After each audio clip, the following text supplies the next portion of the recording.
Dear students, now we'll look at the different algorithms that are there to predict the RNA secondary structures.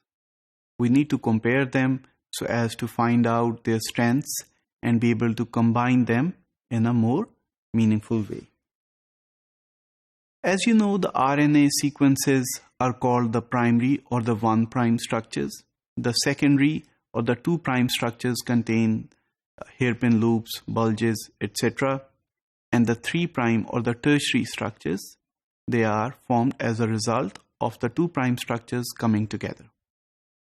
There are several 2' or the secondary structure prediction algorithms, but mainly they have two strategies at their core.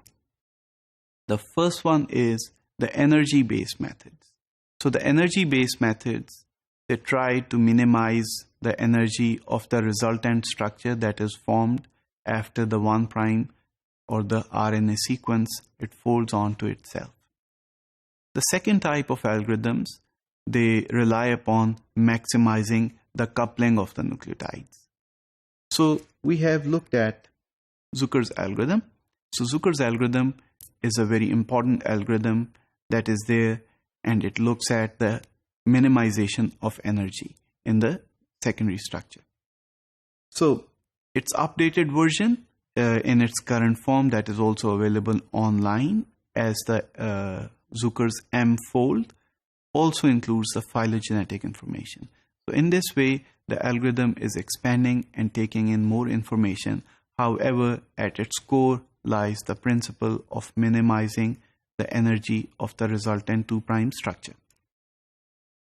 To improve this, one can obviously consider looking at the different patterns that exist in the 1' structure. So once you have a lot of patterns that are repeating, then you can consider them in the energy minimization process.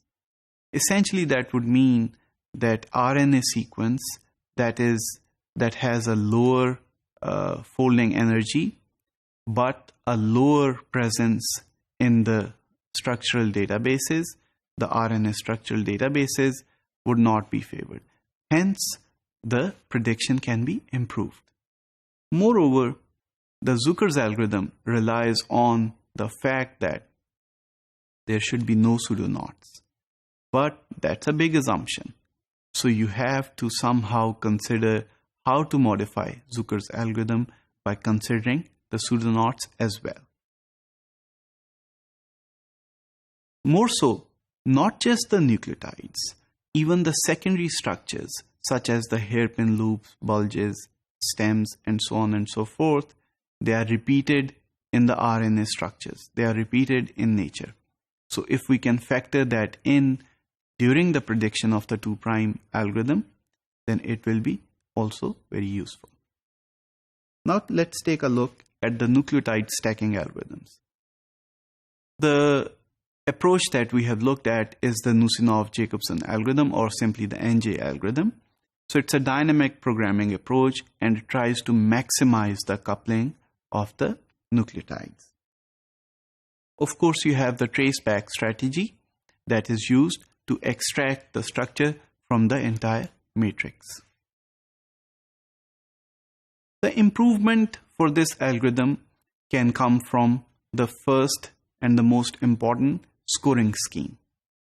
The scoring scheme in its current form considers 4 different positions in the matrix and takes the maximum from them. However, there are these situations in which you may want to look at other positions. More so, the fourth option, the fourth scoring possibility, gives you a combination of 2 secondary structures that are coming together in the prediction. However, what about multi-loops, which has 3 or maybe more RNA structures coming together? So this can also be a major improvement in this algorithm. More so, an optimal strategy would be that if you can combine the energy-based algorithms as well as the nucleotide coupling algorithms, that will be taking the best from both worlds. These algorithms are known to be 75% accurate in predicting the RNA secondary structure. So there is no perfect algorithm. However, this performance is still very useful. For further improvements, the sequence comparisons and the nucleotide covariance analysis, such as the ones that I just discussed, as well as the secondary structures that exist in nature and are more frequent, can be extremely useful.